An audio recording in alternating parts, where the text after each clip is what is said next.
Ganito ang sinapit sa gabi ng laban sa pagitan ng isang knockout artist na si Arthur Spolka kalaban ang isa pang napakatindi, napakalakas na knockout artist sa kanyang henerasyon during his prime na si Deontay Wilder. Parehong matindi at malakas sumuntok ang dalawa. Ang pagkakaiba nga lang, minaliit masyado nitong si Spolka si Wilder, saying he's nothing but only has one hand, which is the right hand.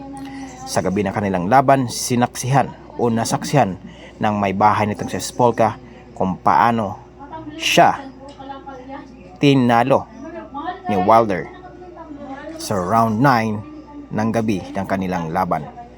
Sa pagsisimula ng laban, maganda ang palitan ng suntok ng dalawa. Very powerful punches, magandang exchanges ang ipinapakita ng dalawa. Sugod kung sugod.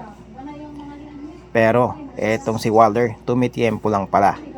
Hinahayaan niyang sumuntok muna itong si Spolka bago siya magpakawala ng kanyang isang solid na kanang kamay na siya na palang tatapos sa karera nitong si Spolka. Ganito si Wilder, pag tumikada noon, masasaktan ka.